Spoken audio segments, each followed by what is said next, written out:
Okay, grow up all in Christ. Pakisabi.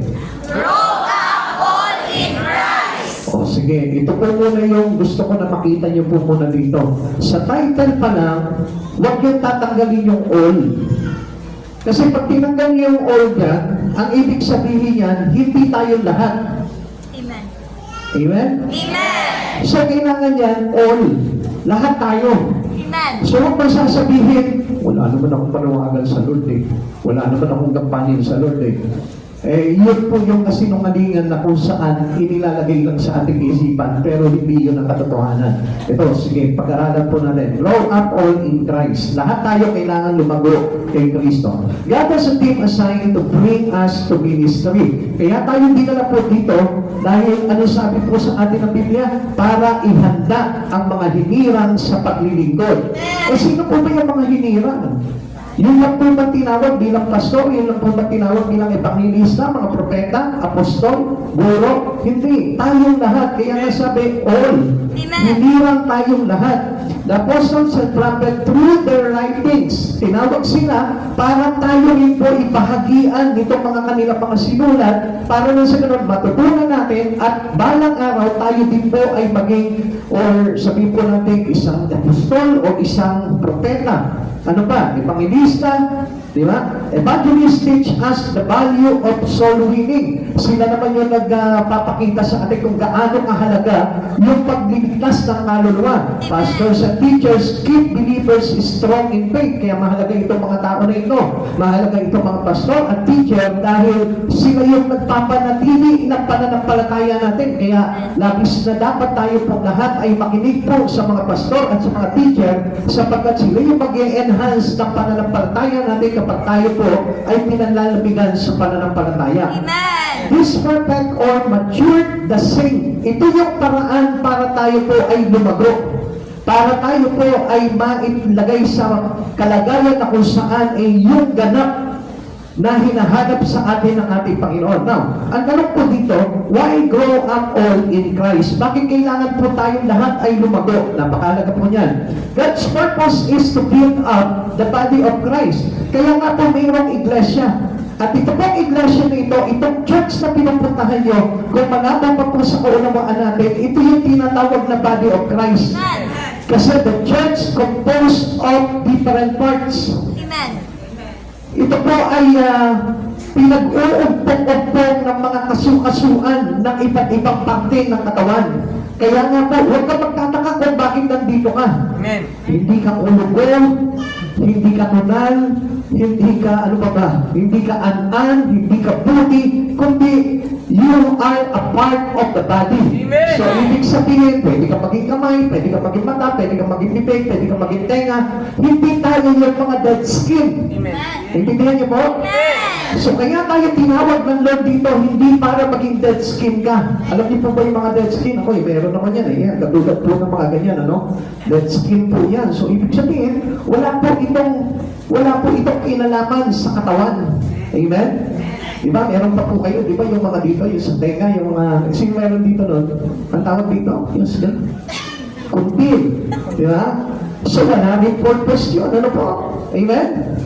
Sino ba yung mga kulugo dito? Kulugo. Ako, meron naman yan eh. Ayan, may mga ganyan, no? Oh. Wala rin pong silbi po yan. Yung mga nunal, di ba? Wala rin pong silbi po yan. Kaya nga po, yung mga bagay na yun, hindi tayo yun. Kundi tayo ay ipinilang at hinirang bilang parte ng katawan. Amen. Para ano? To build up the body of Christ. Ang layunin ng Diyos ay lumago ang bawat mananampalataya. Tayo po yun.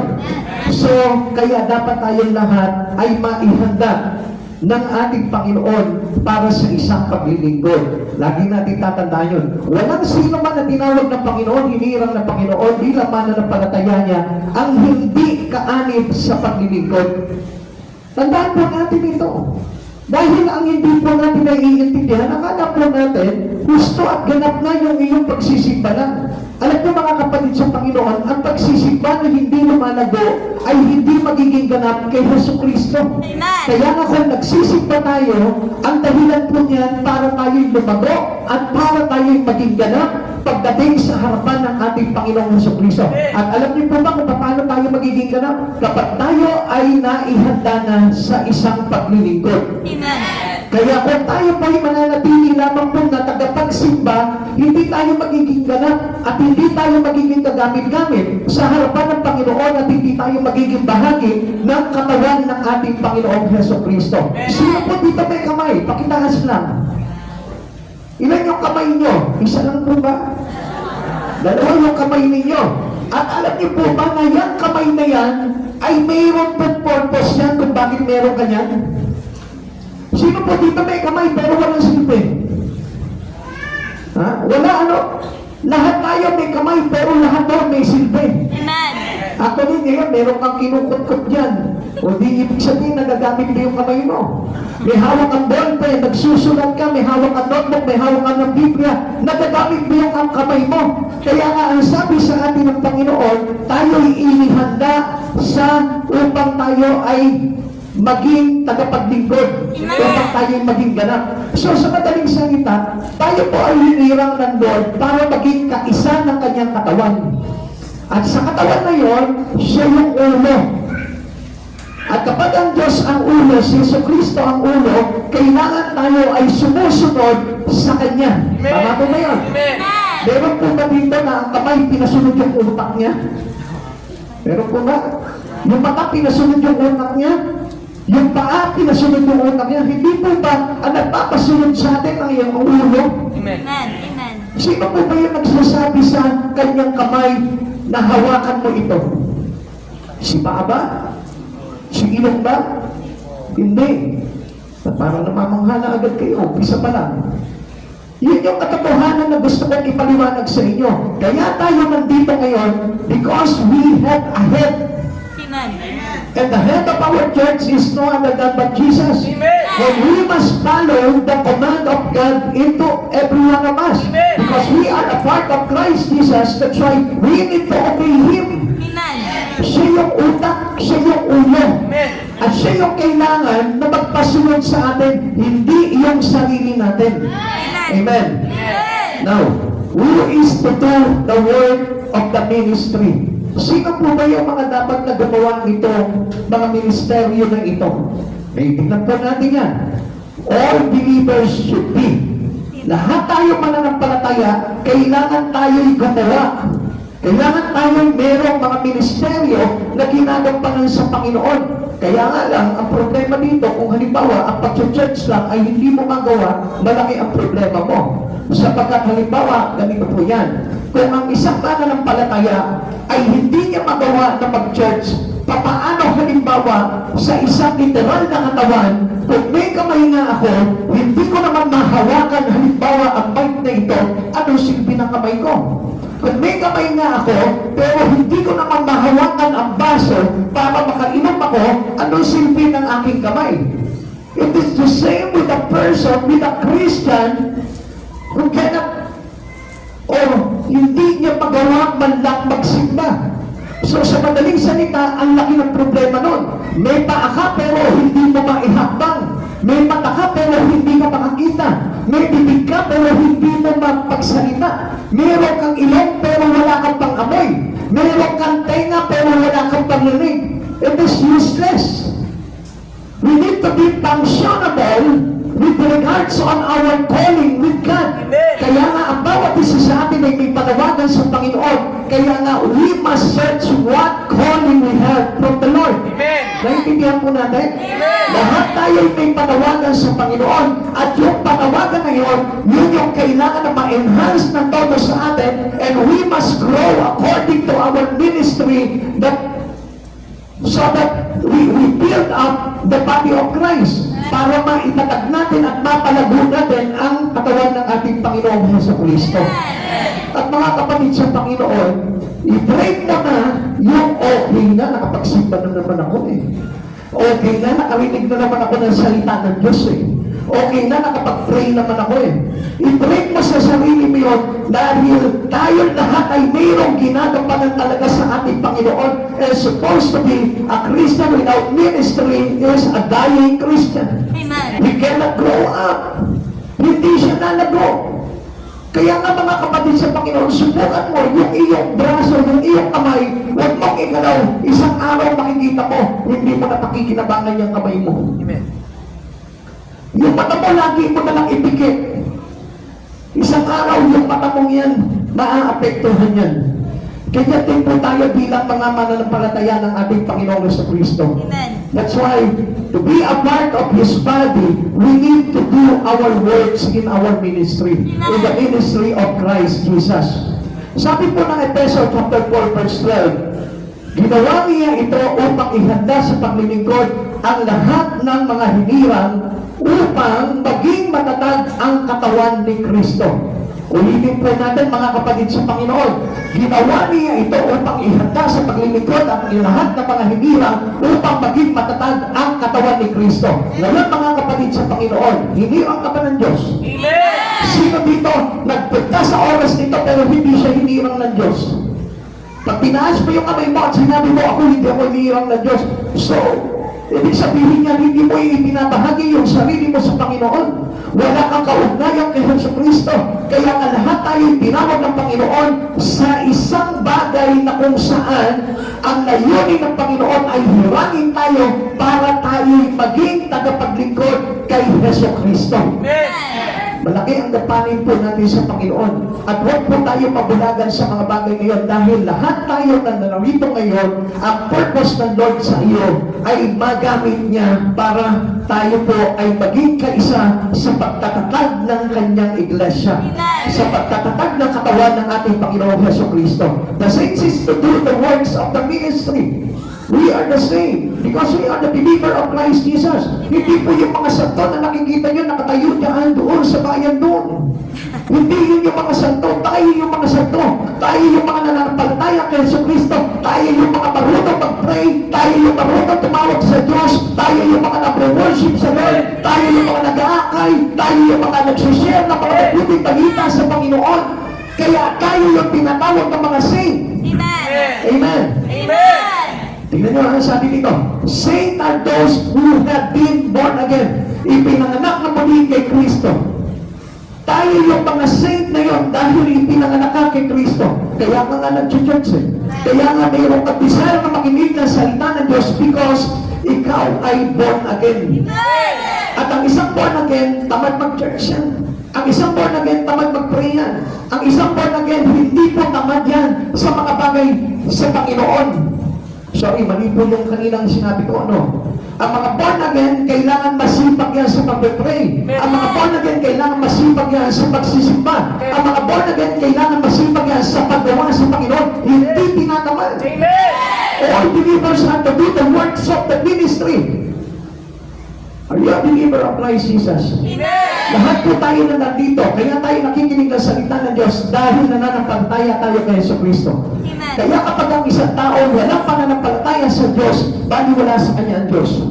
Hindi niya bibigyan ng panahon ang Diyos. Hindi niya bibigyan ng panahon na paglingkuran ng Diyos na ito dahil He is not a believer to Him. Amen. Kaya nga kailangan tayong mga mananampalataya ni Jesucristo ay matuto tayo na gumawa accordingly sa ministry na ibinigay sa atin ng ating Panginoon. Amen. The most churches refers the divine plan of God. This is the divine plan of God. Tayo'y hinirang. Hindi tayo yung humihirang. Kaya nga mali po ang plano na ginawa ng tao. Ito po ay salungat sa plano ng Diyos. Bakit? Paano po ba naging mali yun? Pastors to do the work of the ministry. Akala natin yung mga pastor lang ang gumagawa ng mga bagay nito. Ikaw naman yung pastor eh. Ikaw ang tulong sa amin. Ikaw naman yung pastor. Ikaw yung magpalakas sa amin. Ikaw naman yung pastor. Ikaw yung mag-akay. Ikaw naman yung pastor. Ikaw yung mag-aaral. Hindi ganon ang pagkakaturo ng plano ng Diyos para sa ating lahat. Amen. Tayong lahat ay may kampangin. Congregations seek to perfect the pastors to ministry. Wow, baliktad na, no?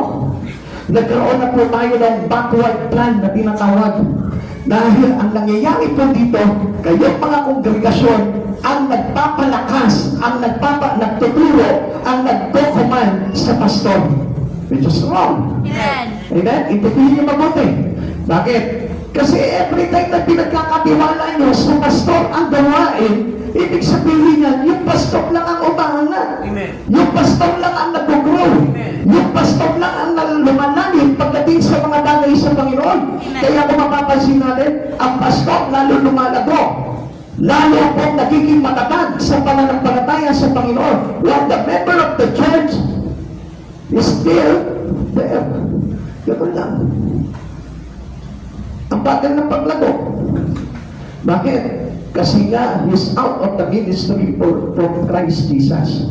Kaya nga kailangan meron kayong ministry at yung ministry na yun ay talagang pinagsisikapan natin lahat na maisakatuparan at maging ganap tayo sa harapan ng ating Panginoong Jesucristo. Amen. Kaya huwag natin baliktarin yung sitwasyon. Merong pastor, merong guro, merong apostol, merong propeta, merong ebanghelista para sila ang magpatatag ng iglesia. Amen. Kaya lang, kung pinababayaan nyo lang ang inyong pastor, pinababayaan nyo lang ang mga apostol, pinababayaan nyo lang ang mga ebanghelista, ang mga guro, sa kanila lang inaasa lahat ng tungkulin sa ministeryo ng Panginoon, hindi lalago ang iglesia. Amen. Sige po mga kapatid sa Panginoon, sino po dito yung matagal na talaga sa pagiging born again? Come on, raise your hand. Huwag po kayo mahiya. Sino ang matagal na mananampalatayaan ni Kristo? Yung iba hindi. Ibig sabihin, bago pa lang kayo. Lahat kayo eh. Tagal ko pa kayo nakikita eh. Bakit hindi yun? Ano ba gusto niyong tagal? 50 years? Kawawa ka na nun, kapatid sa Panginoon, but 50 years ka na ganyan pa rin. Yung isang taong ka lang sa iyong pagkilala sa Panginoon, matagal ka na. Amen. Amen. Uulitin ko, sino dito yung matagal na nananampalataya sa Panginoon?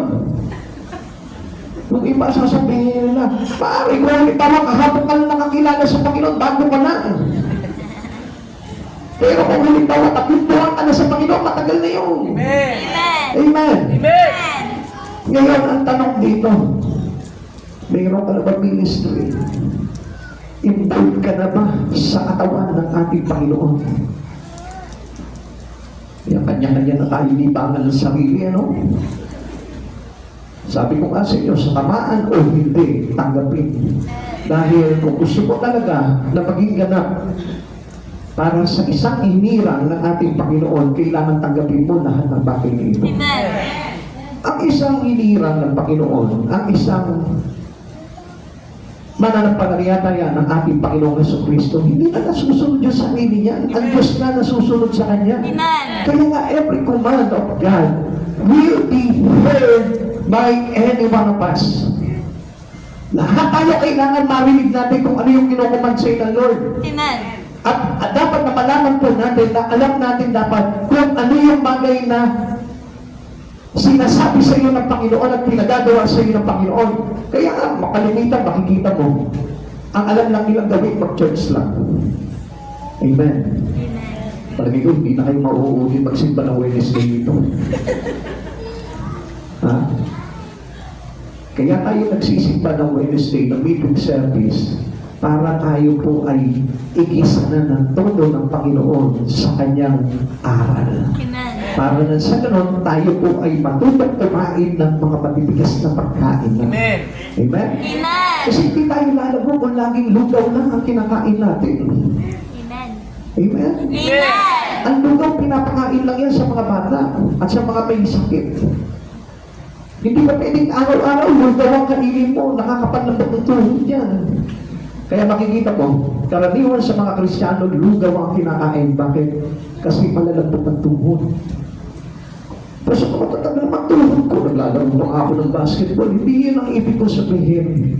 Kaya hindi makahayo, hindi makapag-akay ng kaluluwa, kaya hindi makagawa sa Panginoon, malambot ang kanyang espiritual na tuhod.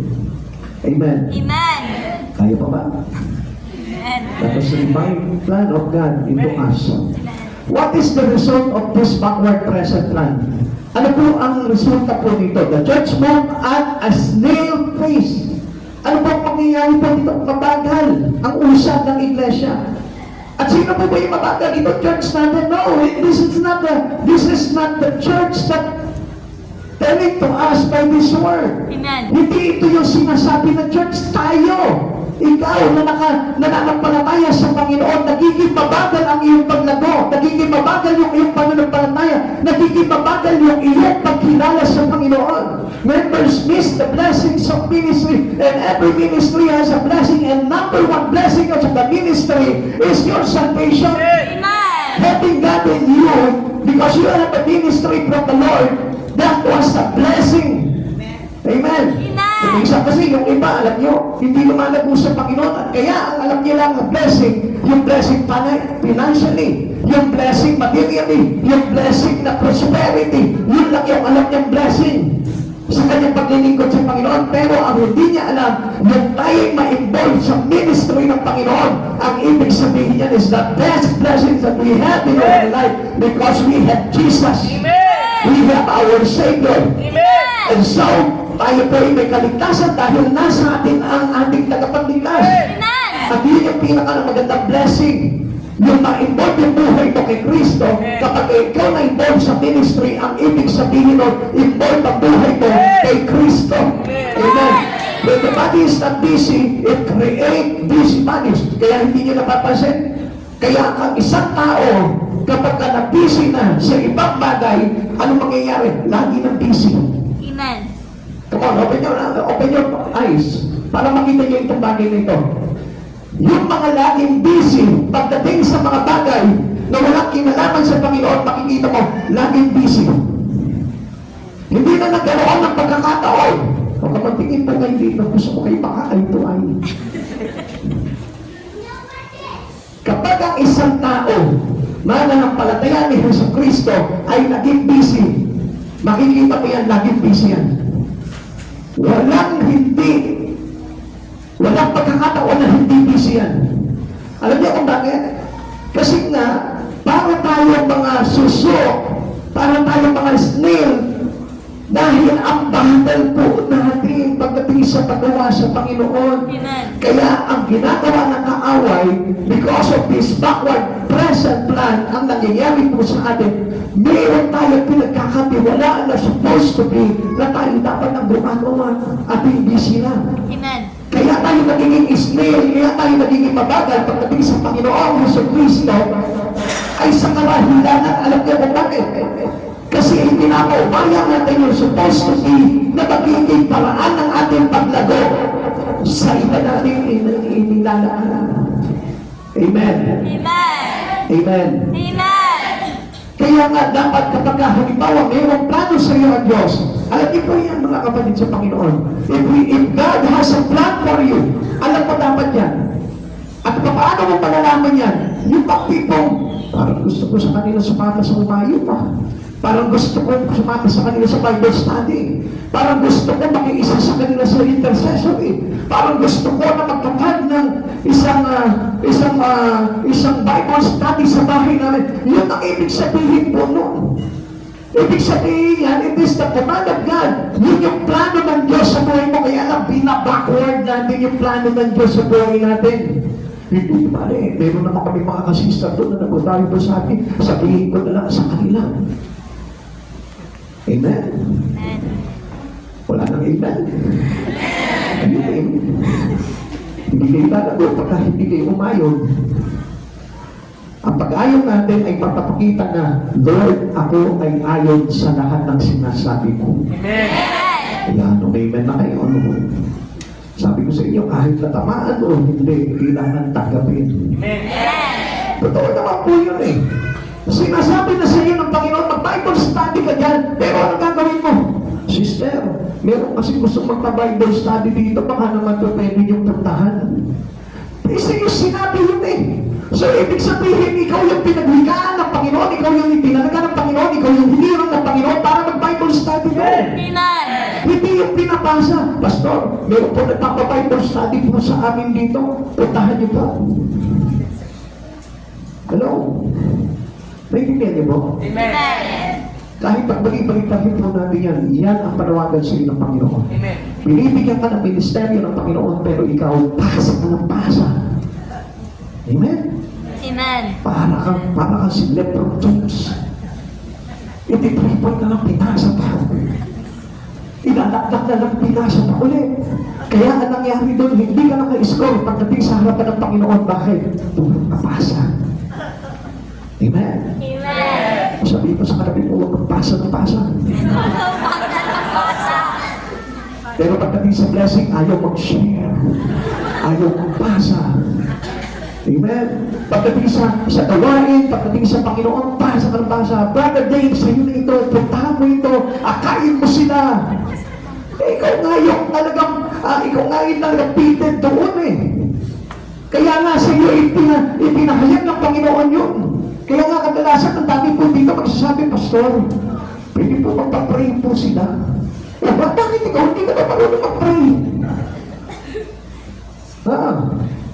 Hello? Pa-pray na pa-pray, ayaw naman magsimba. Pastor, pa-pray nga itong anak ko. Lumalala ang kalagayan. Ba't hindi lalala ang kalagayan ka? Ayaw magtalis sa church. Tapos yung ministry to the Lord. Pastor, pa-pray nga itong tatay ko. Ang tigas ng ulo. Ba't hindi ikaw mag-pray yan? Naibigan niyo mo? Daming ministry na inihanda sa atin ng Panginoon pero ayaw niyo gawin. Gusto niyo hanggang ngayon, kayo pa rin yung ginagawa ng mga bagay na gano'n. Kaya ano nangyayari? Nagiging para tayong mga sanggol na laging na sinusubuan, mabilakot ang kasalanan. Amen? Kaya nga madalas alam niyo, dahil hindi nila matanggap talaga yung aral talaga sa kanila ng Panginoon, dahil nananatili silang baby, ang nangyayari sa kanila, nabibilaukan, natitison, umaayaw. Kaya nga, paano tayo magiging malago? Paghatid natin ang todo yung buhay natin sa Panginoon sa mga bagay na ito para na sa ganon, yung buhay natin magkaroon ng ministeryo sa Panginoon na sa ganon tayo maging kapakipakinabang at maging ganap sa harapan ng ating Panginoong Jesucristo. Do not busy yourself unto the things without God. Outside Christ in God, huwag po kayo papayag na busy kayo. Dahil talaga ang mundo po talaga, hahatakin tayo niya, bibisihin tayo talaga niya. Kaya nga sabi po ni Satan kay Jesus, nakikita mo yung mga bagay niya, pamuluan niya, pamahalaan mo yan.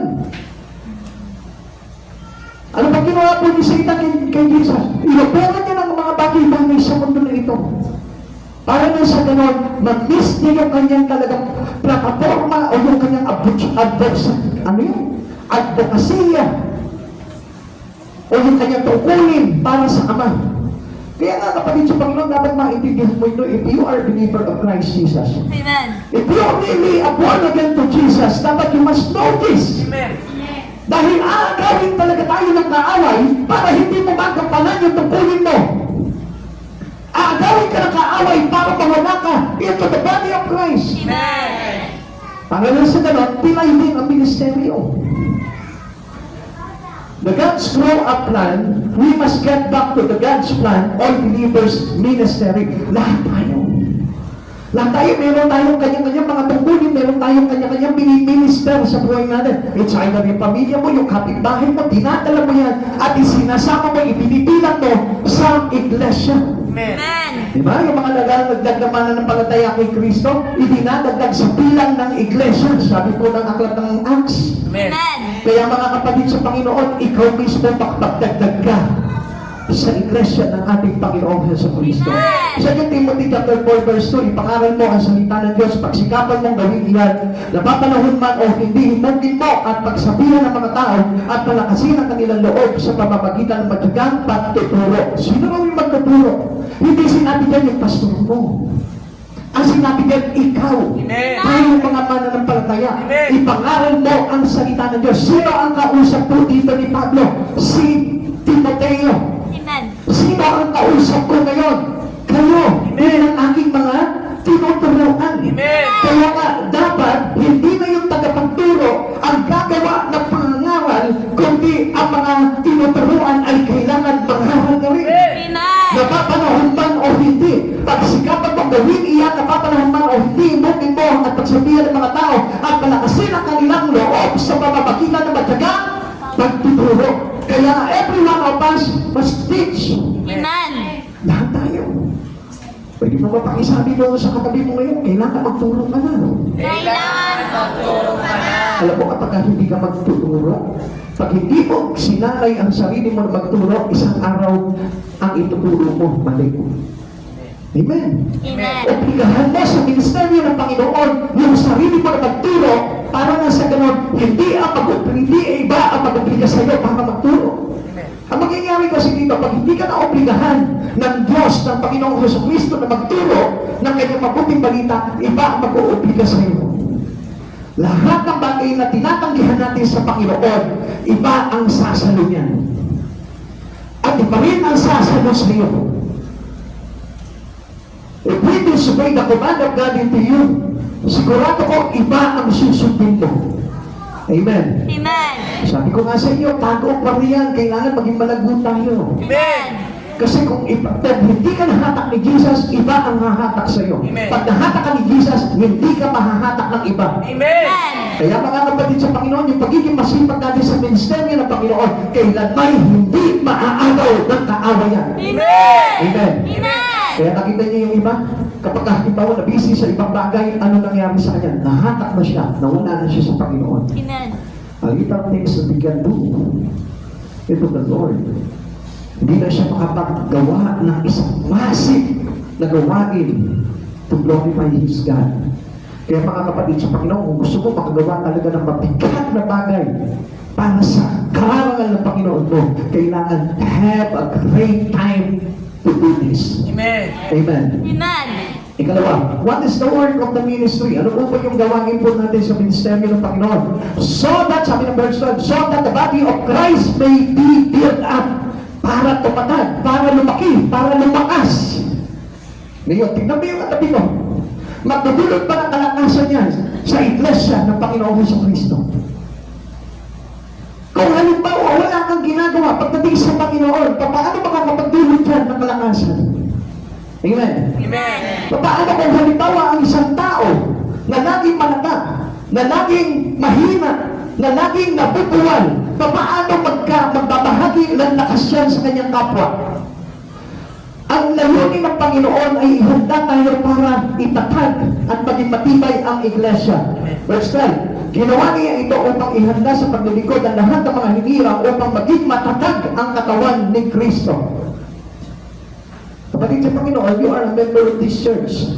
You are the member of the body of Christ. Kaya ikaw dapat mismo nagiging kalakasan ka na ng iglesia na ito. Amen. Amen. Amen. Okay, what is this ministry?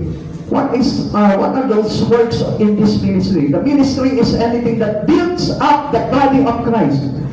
Ano ba yung magkakaya mong gawin para mapalakas itong katawan ni Kristo? Ano ba yung kaya mong gawin para mapalakas yung iyong kapwa mananampalataya? Ano ba yung kaya mong gawin para mapatatag yung inyong simbahan? Kapag tingin po kayo dito mga kapatid sa Panginoon, huwag niyo akong pikitan ng mata.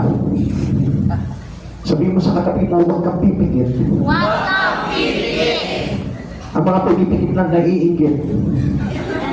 Amen? Amen. Pero kapag hindi ka mainggitin, hindi pumipikit yan. Amen? Amen. Ano po ba yung dapat na magawa ng isang katulad po natin?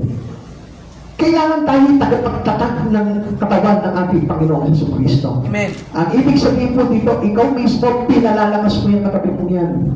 Ikaw mismo pinalalakas mo yung pananampalataya ng isa sa mga kapatid natin dito. To edify is to build up. Amen. Pinatatatag mo sila sa isang pananampalataya sa ating Panginoong Jesucristo. What are you doing to edify believers? Anong ginagawa mo? Kung isa tayo pa yung humahatak eh. O hindi ako mag-church ngayon, ikaw ba? Hindi ka naman church ko.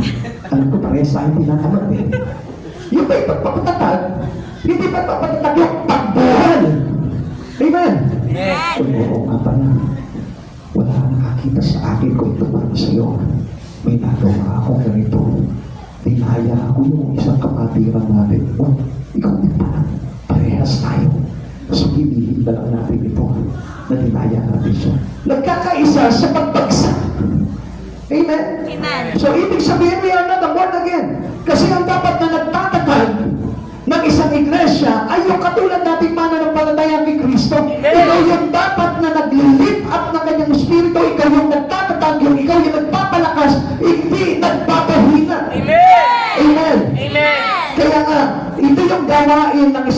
believers para tayo po'y makapagpalakas ng isang mananampalataya. Amen. Yung kapag nanghihina sila, encourage them to go to church. Encourage them to go to pray. Amen? Amen. Yun yung kaya ating ginagawa. Encourage them to bring them into the words of God. Hallelujah. Praise the Lord. Amen. The ministry is caring for the afflicted. Kapag mayroong halimbawa sugatan, ang kanilang mga espiritu, kapag mayroong may karamdaman sa espiritu, ikaw dapat yung katulong niya na gagawin. Amen. Amen. Amen. Hindi ikaw yung magsusugat lalo sa kanya. Amen. Amen. May problema ka. Pahinga ka na lang muna sa inyo. Huwag ka na muna sumama sa hayo namin. Alam ko namang hindi mo makikits yung ating hayo. Alam ko naman na hindi ka makaka-akay ngayon kasi magulo ang isipan mo. That's wrong. Pinapatay mo siya lalo. Pinaglalakdak mo lalo yung sugat niya. Amen? Amen. Comforting the sick and the sorrowing. Ikaw mismo, sasabihin mo sa kanya yung dunas doon sa bagay na yun. How we comfort them? Comfort him with the truth and not the lies. Amen. Sasabihin mo sa kanya yung katotohanan. Alam mo ba kung bakit ka nagkakaroon ng karamdamang espiritual? Kasi nalalayo ka na sa Lord. Alam mo ba kung bakit ka pinanlalamigan? Kasi nalalayo ka na sa Lord. Alam mo ba kung bakit nawawalan ka na ng gana sa mga bagay na espiritual? Kasi kinakataparan mo na yung mga bagay sa Panginoon. Sabihin mo sa kanya yung katotohanan and the truth shall set thee free. Amen. Yun yung makakapagpalaya sa kanya. And this is how we comforting the afflicted one. Hindi ba yung tatamayan mo siya? Oo, minsan talaga makakapagod ang lingkod eh. Lalo-lalo na, lagi na lang tayo siniserpo ni Pastor. Masakit lang sa tenga. Kapatid, sabihin mo sa kanya yung katotohanan na kailangan niyang marinig, hindi yung kailangan lamang na kung ano gusto niya. Amen? Amen. Dapat maintindihan natin ito kasi marami po talagang nasasaktan ng espiritu. Like for example, yung katabi mo ngayon. Tanongin mo, nasasaktan ba yung espiritu mo? Nasaktan ba yung espiritu? Ano usually, yung mga Kristiyano na madaling masaktan, alam niyo po ba kung sino po yun? Yun yung mahihina ang kanilang mga espiritu. Yung mga ungrowth spirit. Yung mga espiritu na hindi lumalago. Yun yung madaling masaktan ng salita ng Diyos. Kasi alam niyo si Yesu Cristo, yung mga latay na yung tinanggap niya, yung mga latay na yun ang nagpatibay sa kanya. Yung mga dugo na dumuhos sa kanyang katawan, yung mga dugo na yun ang nagselyo ng kanyang espiritu para magtagumpay. Amen. Kaya nga, every pain, every suffering, every difficulties, every trials that we have in our journey with Christ Jesus, yan yung nagpapatatag dapat sa iyo sa iyong pananampalataya. Amen. Amen. Sa Jacob chapter 5 verse 30 to 16, may paghihirap ba ang sino man sa inyo? Manalangin siya. Nagagalak ba ang sino man? Umawit siya, napapuri sa Diyos. May sakit ba ang sino man sa inyo? Ipatawag ninyo ang matatandang pinuno ng iglesia upang ipanalangin siya at pahiran ng langis sa pangalan ng Panginoon. Tuloy po natin. Pagkakaligin ng Diyos sa may sakit dahil sa panalangin may pananampalataya, palalakasin siya muli ng Panginoon at kung siya ay nagkasala, patatawarin siya sa kanyang mga kasalanan. Kaya nga ipagtapat ninyo sa inyong mga kapatid ang inyong mga kasalanan at ipanalangin ninyo ang isa't isa upang kayo'y gumaling malaking magagawa ng panalangin ng taong matuwid. Mga kapatid sa Panginoon.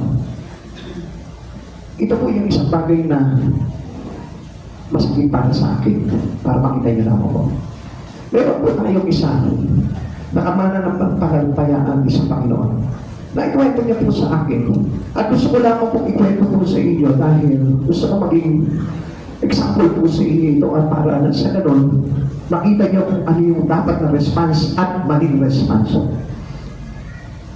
May nagsabi sa kanyang tao na dapat ay hindi na siya maglingkod sa Panginoon.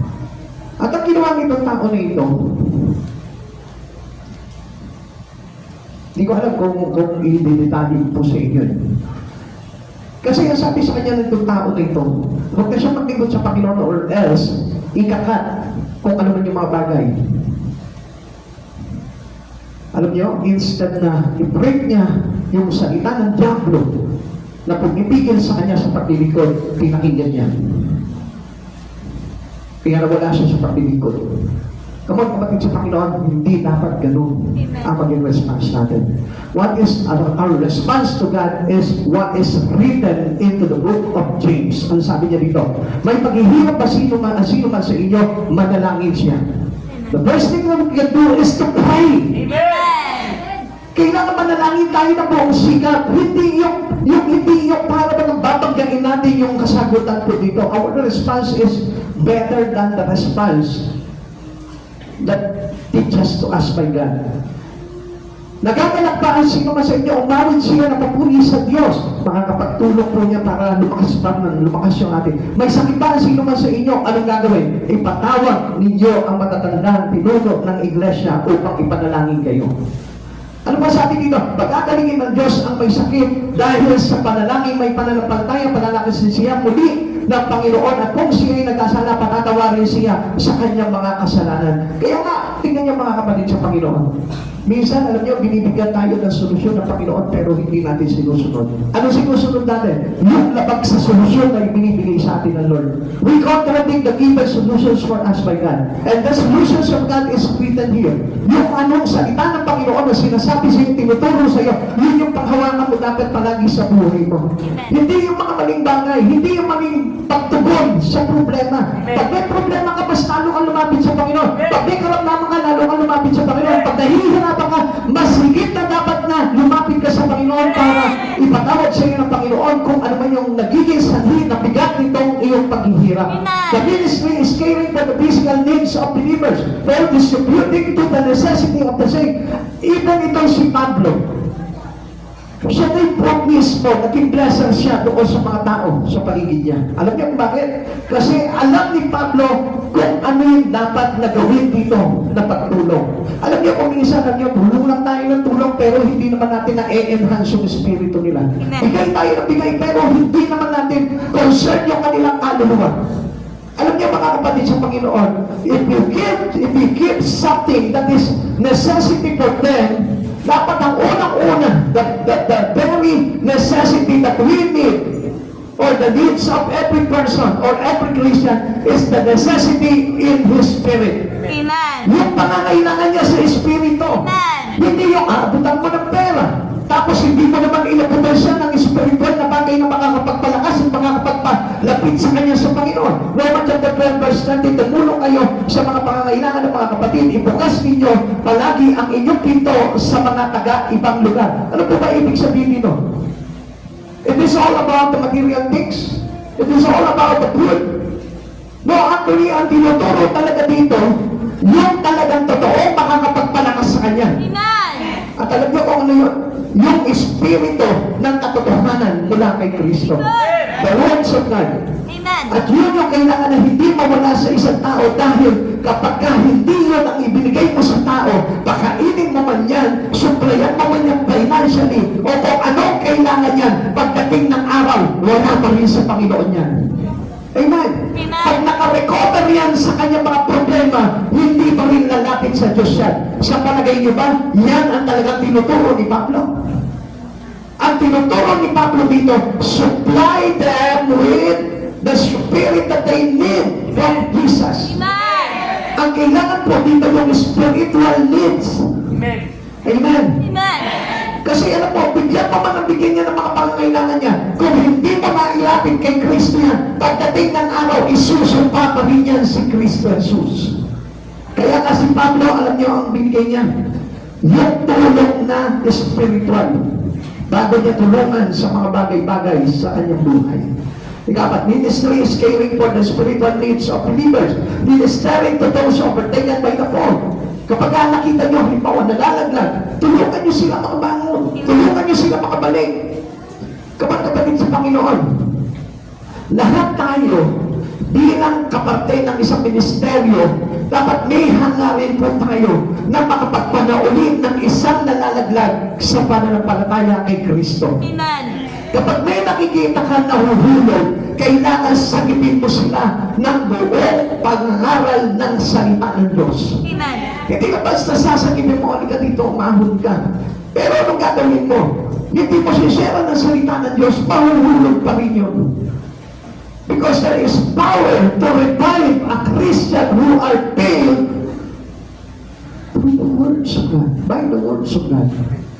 Yung salita ng Diyos ang kailangan na maibigay po natin sa isang taong nahuhulog.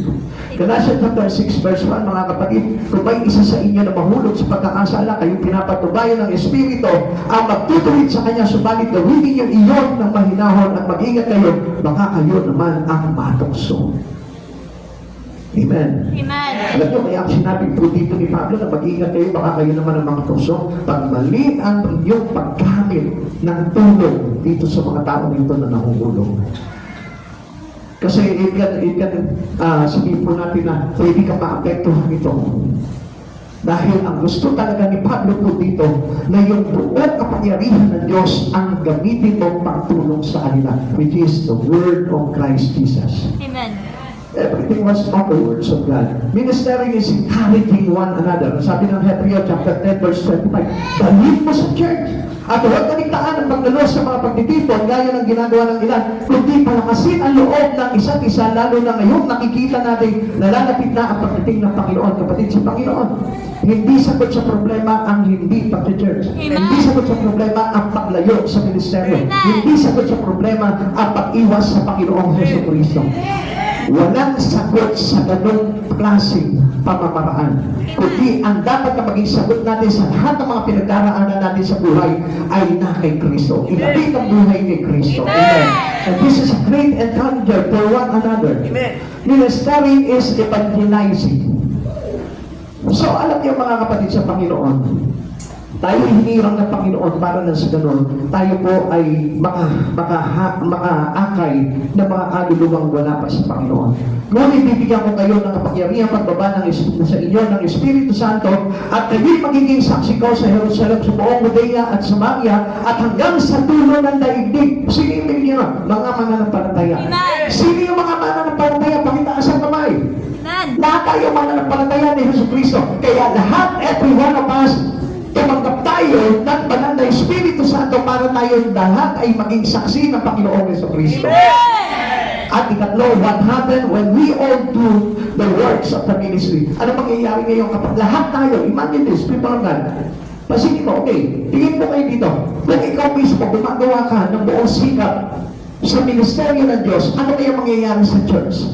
Ano kaya mangyayari dito sa body of Christ nito? Kung ikaw mismo, hindi ka lang palasimba, kundi gumagawa ka pa, kundi nag-winning soul ka pa, kundi nag-lead ka pa ng prayer, kundi ikaw mismo nag-encourage ka para lumakas ang bawat isa, ano kaya mangyayari sa church na ito? Hindi ba tayo'y kalulog na ng Panginoon at magiging makapangyarihan tayo na makapag-akay ng mga kaluluwa na wala sa Lord? Amen. Ano mangyayari kapag lahat tayo gumagawa? Halimbawa, si sister na katabi mo ngayon, gumagawa talaga ng buong sipag sa church yan. Kapag ito si sister ay hindi talaga nahahadlangan sa kanyang ministeryo sa Panginoon. Kapag ito si brother ay hindi nahahadlangan sa kanyang mga ministry sa church. Ano kaya mangyayari dito sa church na ito? Kapag tayo lahat ay nagkakaisa. Amen. Kapatid, ang isang bagay na pangyayari kapag lahat tayo ay gumagawa, magiging kaisa tayo kay Kristo. The church is unified. Magiging solid tayo. Magiging magkakaisa tayo. Alam niyo kung bakit hindi tayo nagkakaisa-isa? Kasi mayroon tayo kanya-kanyang direksyon sa paglilingkod. And we must one and unify into our ministry in God. Lahat tayo. Hindi yung isa masipag, yung isa tamad. Yung isa walang gana, ikaw magana. Hindi tayo titibay at hindi tayo tatatag at hindi tayo magkakaisa kailanman. Kaya maraming kontrahan pagdating sa church kasi ang gusto nila, masunod lamang yung sarili nila. There is only one command that we need to obey. The command of God. Amen. At hindi nagtotolerate si Jesus ng isang tamad na Kristiyano. Amen. Hindi nagtotolerate si Jesus ng isang Kristiyano na nag-iiwan ng kanyang ministeryo. Amen. Ang gusto ni Jesus, yung masipag sa ministry. Ang gusto ni Jesus, yung talagang siya po talaga yung reliable. Amen. Talagang makapag-grabe katiwalaan sa isang ministeryo binigay sa kanya ng Lord, hindi pinababayaan, hindi iniiwan, hindi sinasapabi, kundi prioridad niya na mapaglingkuran si Yesu Cristo. This is how we unite our church. And this is the power of unification. Amen. Dito tayo magiging isa sa ating Panginoon. Sa gayon tayo lahat ay magkakaisa sa pananampalataya at pagkakilala sa anak ng Diyos at magiging ganap ang ating pagkatao ayon sa pagiging ganap ni Yesu Cristo. Dito tayo magkakapare-pareho kay Kristo. Amen. Hindi yung kanya-kanya tayo. Ito yung kailangan. Ito yung kanya kailangan. Ito yung sa kanya kailangan. Hindi ganon. Kundi ang kailangan natin ay yung kay Kristo. Amen. Ano yung gusto ni Kristo? Maging masipag tayo. Ano yung gusto ni Kristo? Lumago tayo lahat. Ano gusto ni Kristo? Maging kagamit-gamit lahat tayo. Amen. Amen. Hindi gusto ni Kristo na palasig ka lang. Hindi gusto ni Kristo na hindi ka nagbabasa ng Bible. Hindi gusto ni Kristo na hindi ka nagtuturo. Hindi gusto ni Kristo na hindi ka nag-aakay. Lahat tayo gusto ni Kristo. Yung isang ministeryo, dapat nagkakaisa tayo. Amen. Para ano? Para palaguin ang iglesia. Believers become Christ-like. Yan ang mangyayari po sa atin. Tayo magiging katulad ng ating Panginoong Yesu Cristo. Christian become solid in faith and doctrine. Kaya nalalaglag ang isang Kristiyano dahil nawawalan ng gana. Amen. At kapag nawawalan ng gana, alam niyo po ba kung what is the cause of losing appetite to God? His laziness. His slothfulness. Pag siya'y naging tamad, siya'y nawawalan ng gana. Amen. Amen. Kapaligtaran po iyan sa laman. Ang isang taong tamad, matakaw. Amen? Masingin mo. Ang isang tao walang ginagawa, gusto kumain lang na kumain. Pero sa Panginoon, pag ang isang tao masipag, pag nagawa sa Panginoon, siya'y nagkakaroon ng appetite pagdating sa mga bagay sa Panginoon. Amen. Siyempre, masipag na eh. Kaya ang tendency nito, gumawa sa Panginoon at doon siya nagiging solid sa kanyang faith at sa kanyang doktrinang pinanghahawakan kay Kristo. Amen. Amen. Ephesians chapter 4 verse 15, sa halip sa pamamagitan ng pagsasalita ng katotohanan, sa diwa ng pag-ibig, tayo dapat na maging lubos na katulad ni Kristo na siyang ulo nating lahat. Nakita niyo po si Jesus? Kailanman hindi nahadlangan si Jesus. Nagpatuloy siya sa kanyang gawain. Nagpatuloy sa kanyang layunin. Nagpatuloy siya doon sa kanyang ministry pagdating sa Ama. Kaya kahit na nagpigil sa iyo, kahit na ano yung bagay na umahadlang sa iyo, kailangan masipag ka at magpatuloy ka sa paggawa na inatang sa iyo ng ating Panginoon. Amen. Alam niyo po ba kapag solid po tayo sa inaaral sa atin ng ating Panginoon at sa pananampalataya po natin, magiging katulad tayo ni Kristo. This is how a Christian be Christ-like. Dito tayo may tulungan kay Kristo. Hindi tayo pa pwedeng katulad ni Kristo kung tamad tayo. Hindi tayo pa pwedeng maging katulad ni Kristo kung tayo po hindi nag-aakay. Hindi tayo magiging katulad ni Kristo kung wala tayong ginagawa. Amen. Every one of us should work. Kailangan lahat tayo gumagawa sa Panginoon. Involve yourself into the ministry of God. This is our goal as a Christian. Yung magkaroon po tayo ng ministry. Amen. And a Christian without goal is that the church is protected from false teaching. Kaya nababahira tayo na kung ano-anong mga aral eh. Kaya tayo nararahuli yung isipan natin, pwede na yan. At least ikaw naman eh. Nakakabasa na ng salita ng Diyos eh. Kaya nga ang daming mga twist na ngayon sa Biblia eh. Dahil alam niyo kung bakit? Because they hate to sacrifice himself for the glory of God. Natatakot sila na yung kanilang buhay ay maialay sa Lord. Kaya nga sabi po sa atin eh, ano ba yung tamang pagsamba? Over your life as a living sacrifice. Amen. For the unacceptable to God. And this is the right worship to Jesus. Yun yung tamang pagsamba natin sa Panginoon. Offer your life as a living sacrifice. Into our sacrifice into the ministry of God. Tayo mismo, kailangan may sakripisyo. At walang sakripisyo ang isang taong tamad pagdating sa ating Panginoon. Walang sakripisyo ang taong hindi gumagawa pagdating sa Panginoon. And you must know it.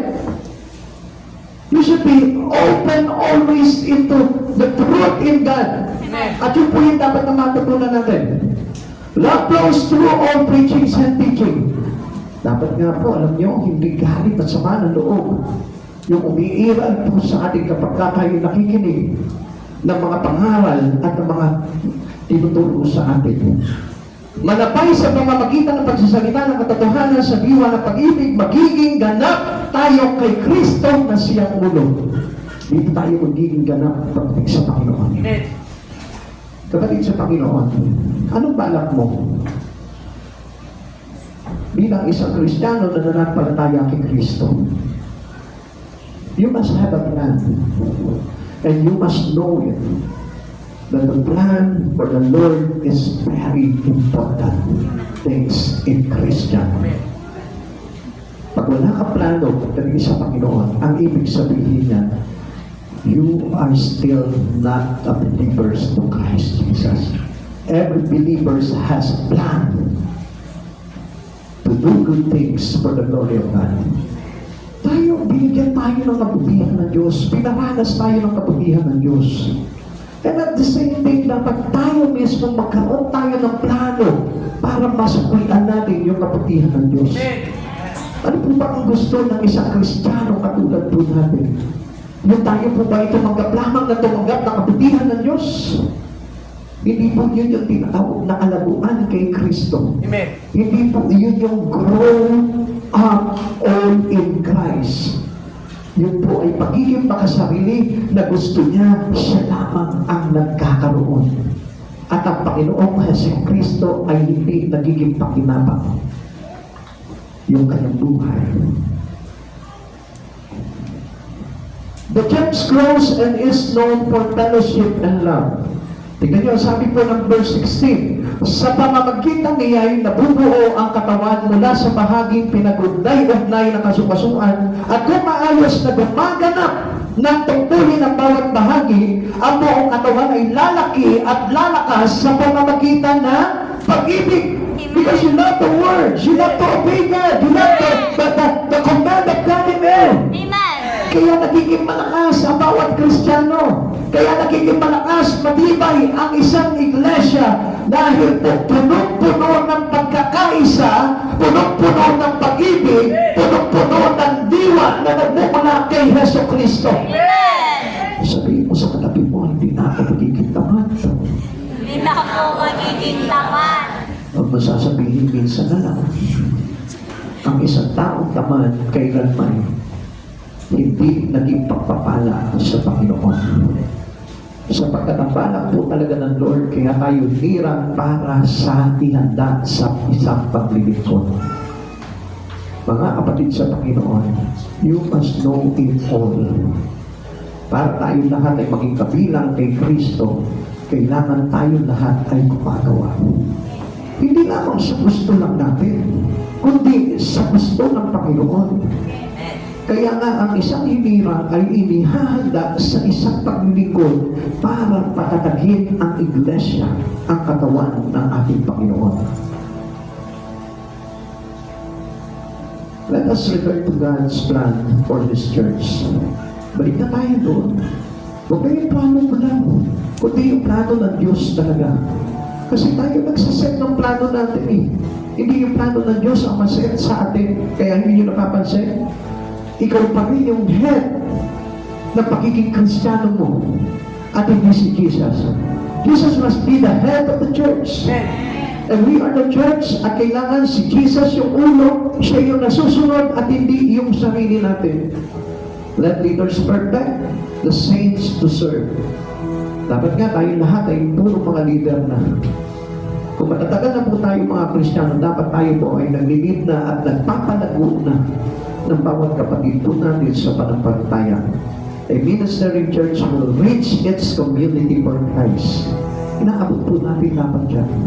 At ikaw ay maging kamay para sa Panginoon, para abutin ang bawat sulok sa paligid mo. At yun yung ating tungkulin.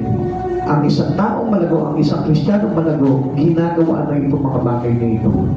Hindi yung bagay lagi siya nasasaktan.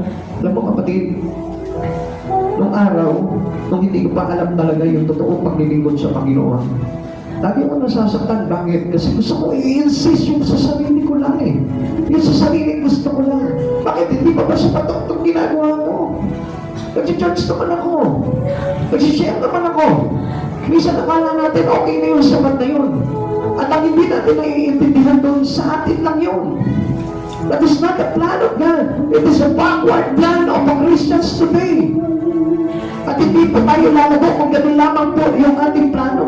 Dapat ang plano ng Diyos na paglago natin ang nasusunod sa atin at hindi yung sa sarili po natin.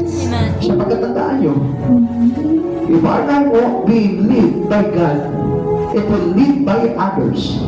Lagi nyo tatandaan, pag hindi mo pinalid kay Kristo ang buhay mo, iba ang maglilid sa'yo. And for sure, hindi iyan yung plano ng Panginoon. It is the other plan or the other way around na magtuturo sa'yo ng mga bagay na gagawin mo at hindi si Jesus. Napakadelikado ng mga kapatid sa Panginoon. And you must listen it very well. Lagi mong tatandaan, kailangan si Jesus ang nasusunod sa atin. Pag sinabi ni Jesus, this is how you ministering people. Ganito po ang gagawin mo. Kaya nga mga kapatid sa Panginoon, hindi nyo napapansin. Kahit sa akin, nasasaktan ako kapag nasasaktan kayo. Kapag ako'y nakakapagbitaw sa inyo ng mga direktang salita ng katotohanan, nasasaktan ako para sa inyo. Dahil ayoko rin naman kayong masaktan. Kaya lang, kailangan kong ipahayag sa inyo ang mga bagay na ito dahil kailangan yung katotohanan ang umiral sa ating lahat. Kaya na kahit na magalit sa akin ng maraming tao, ang mahalaga, mayroong masakit sa katotohanan ng Panginoong Jesucristo. Kahit man lang ilan, mayroon tayong maligtas sa pagdamuyo para sa Panginoon. Sapagkat hindi tayo maliligtas ng kalikuan, hindi tayo maliligtas ng pagiging self-centeredness lamang, na gusto lamang natin yung mangyari yung sa sarili nating kapasyahan at hindi sa pasya ng ating Panginoon sa pagkakahirang sa bawat sa isa sa atin. Kaya nga hindi nyo napapansin, yung mga tao talaga na hindi ang Diyos ang nasusunod sa kanyang buhay, bukas makalawa, wala na. Bukas makalawa, hindi mo na makikita sa piling ng ating Panginoon. Sapagkat hindi si Jesus ang nasunod sa kanya. Medyo masakit kapag si Jesus ang sinunod natin. Pero, after that pain and suffering, ang sabi ng Lord, you will receive life eternal with Him. You can be one with His rejoice. Isa tayo sa pakikinig, isa sa kanyang kagalakan. Kaya ang mga kapatid sa Panginoon, lagi magtatandaan, no God's no pain. Kapag hindi ka natutunastan at tumanggap ng sakit na ito sa pagpapahirang sa iyo ng Panginoon, hindi ka magtatagumpay sa Espiritu.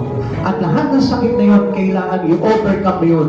Lahat ng hirap, lahat ng sakripisyo, i-overcome mo yun for the glory, for the name's sake of God. Kailangan mapagtagumpayan mo yun because you are a believer to Christ Jesus and you are now a part of His ministry. Magpakatatag ka at magpakatibay. Huwag ka manatakot. Kaisa natin ang Diyos sa layunin na ginagawa natin para sa Kanya. Kaya wala po tayo dapat gawin kundi pagsikapan natin ang mga bagay na ito.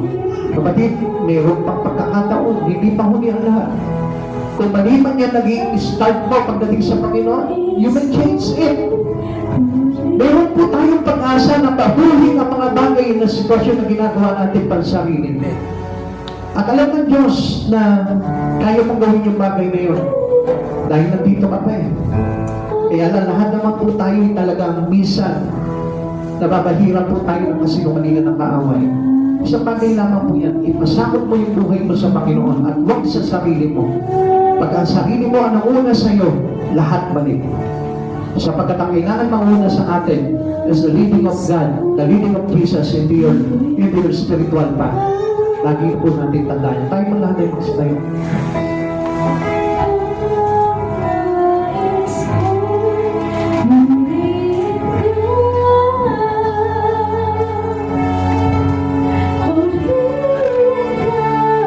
Siguro, sinasabi ng lahat na okay na naman itong ginagawa ko eh.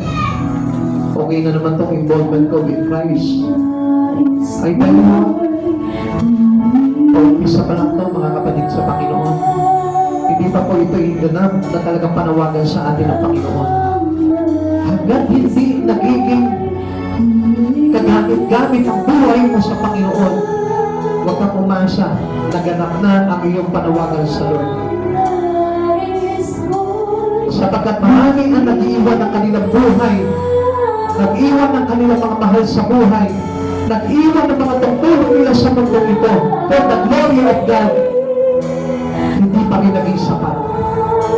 Dahil ang kasapatan po nito ay yung kapag nakaharap na tayo sa Panginoon Jesus. Kaya nga mga kapatid sa Panginoon, kung may magagawa ka pa para ma-improve pa yung iyong relasyon sa Panginoong Jesucristo, pilitin mong sikapin na gawin yung bagay na yun. Huwag kang panghinaan, huwag kang tamarin, huwag kang panlamigan sa mga bagay na ginagawa mo sa Panginoon. Sapagkat ang mundo natin ay patuloy na dinaraya ang tao, patuloy na hinahatak sa kawalan, hinahatak sa kalimnan, hinahatak para mawala sa Panginoong Jesucristo, at huwag kang maging bahagi nito. Labanan mo ang diablo. Resist the devil and the devil will flee.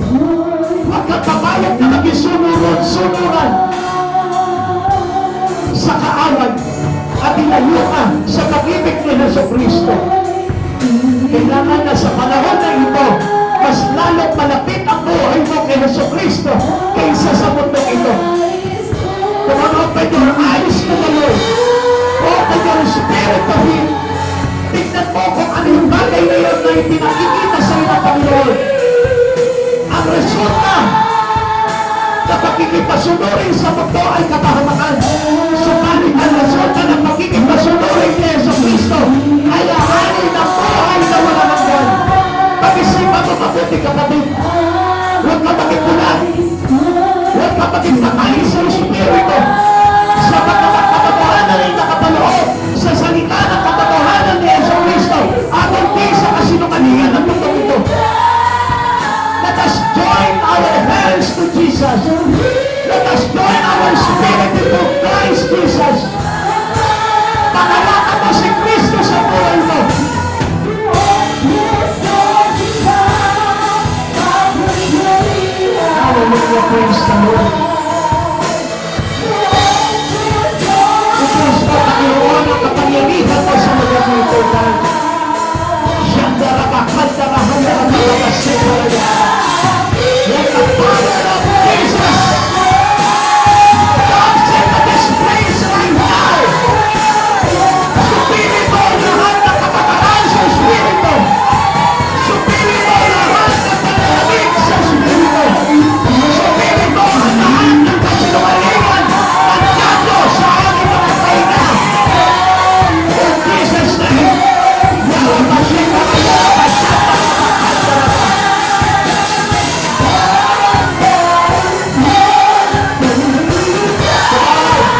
espiritu ng pagpapawalang bahala sa ministeryo na inakang sa iyo ng Panginoon.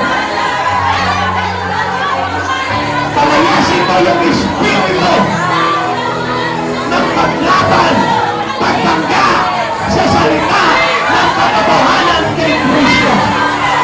Kung people of God, you have the power and authority. Whatever hurts, whatever pain, na pinagkakaya sa iyo ng kaaway, break it in the name of Jesus. Yung espiritu na pagiging antokin sa gawain ng Panginoon, break it in the name of Jesus. Yung espiritu ng panlalamig, yung espiritu ng pagkainit, pag-espiritu ng pagkabagot, espiritu ng kawalan ng gana, na paglingkuhan ang Diyos na dakila, rebuke it, pabutin mo sa katawan mo, from the top of the head, from the neighboring toe, atakin mo sa katawan mo, o rabasyek na kaya rabasyek na rabakanda ka na. Come on! Take it out! Whatever spirit, espiritu ng kaabalahan sa mundo ito. Come on! I-cast out mo rin. Espiritu na naglalagay ng kaabalahan sa iyo para hindi ma-involve ang buhay mo sa ministeryo na kaisa sa katawan ng Kristo. Break it! I-cast out mo yan.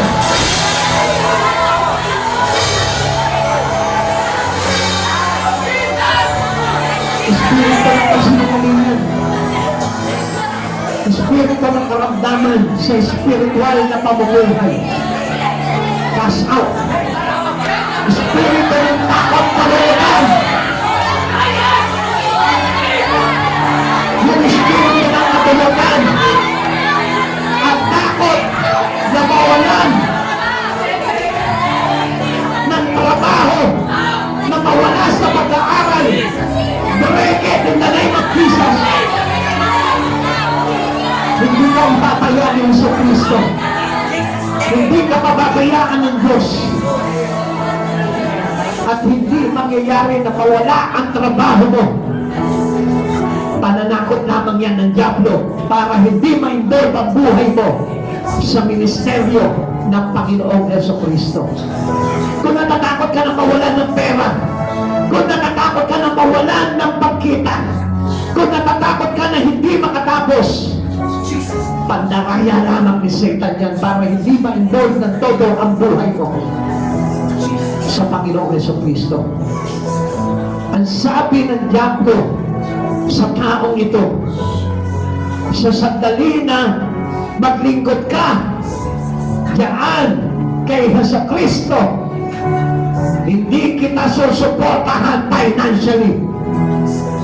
Kasi lumalingan ang Diablo sapagkat na nagsusupply financially, materially, spiritually, and other things in us is no other than but Christ Jesus. Huwag ka maniniwala sa Diablo. Natatanggalan ka ng trabaho, natatanggalan ka ng pagkita, natatanggalan ka sa mga bagay na pangarap mo. If you commit your life into Christ Jesus, you will be succeed. Walang sino mang hindi nagtagumpay kapag si Kristo ang pinangawakan niya sa kanyang buhay. Even your sickness, even your disease, even your simple things that you've done, papalayain ka ng Diyos yan kung magtitiwala ka kay Jesucristo. Sabi gano'n ng Panginoon, do not love this world or even things in the world. Sapagkat kung minsan, labis mo nang iniibig ang sanlibutan kaysa kay Jesus. Kung minsan, nakakala natin, pagpapala pa ni Jesus yung kaabalahan mo sa mundong ito, pero ang hindi mo nalalaman, nadadaya ka ng nalilig lang ka ng Diablo. Sapagkat ang isang tao na napapabayaan ang kanyang ministeryo ay nadaya ng Diablo.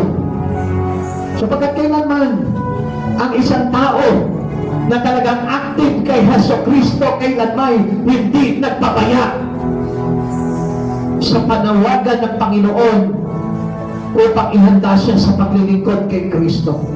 Kaya kapatid sa Panginoon, pag-isipan mo mabuti, huwag kang bulag sa mga bagay na ito. I tell you this because I don't want you to be deceived. Ayoko madaya ka. At higit sa lahat, ayaw ni Jesucristo na madaya ka ng diablo. Because even Jesus dead by Satan. But he cannot win. Because Jesus has the power to resist the devil. And we can even us, we have the power to resist the devil. If you know the words of God.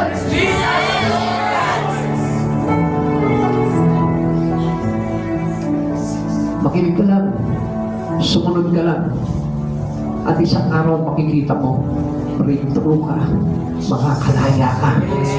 Hindi ka magiging alipin ni Satanas. Hindi ka magiging alipin ng kasinungalingan ng diablo. Kundi isa ka magiging magiting na lingkod ng Panginoon Hesus Kristo.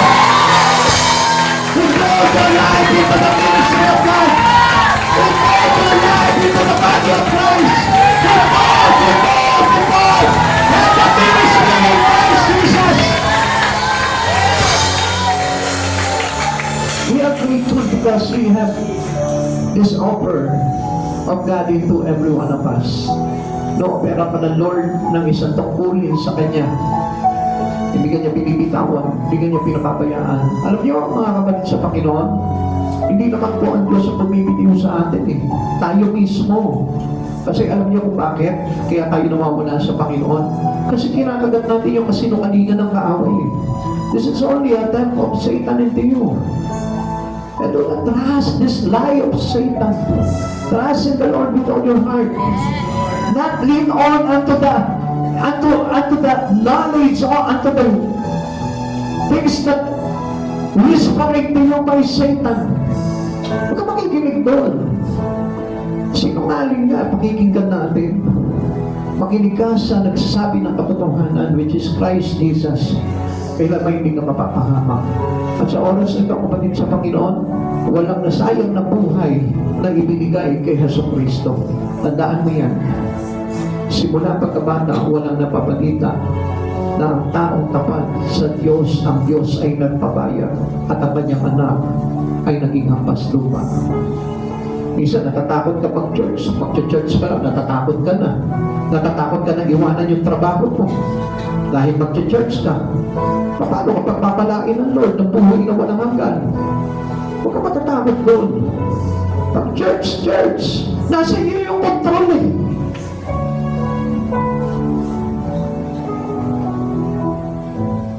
Be a part of the ministry. And all the blessing was inside the ministry of God. Nandun eh.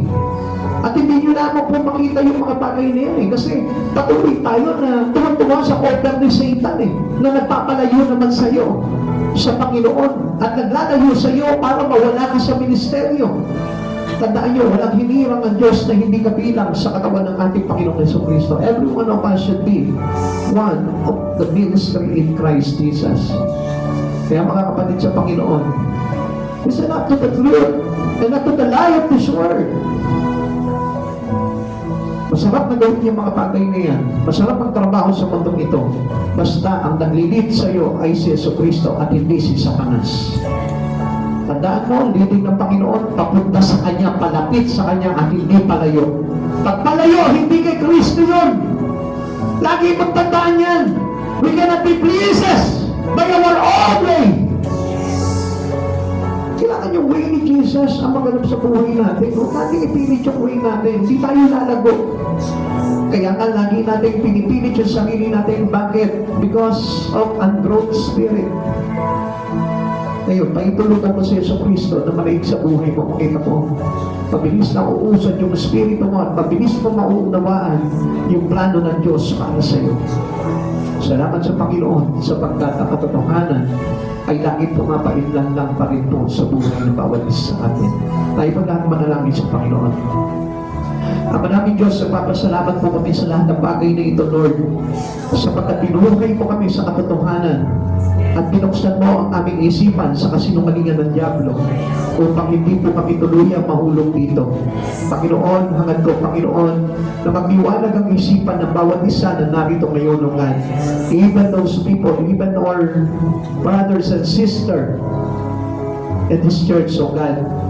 Turuan mo po sila, Panginoon, na maging bukas ang kanilang kaunawaan pagdating sa Espiritu, O Lord, upang pakita nila ang kahalagahan mo sa kanilang buhay.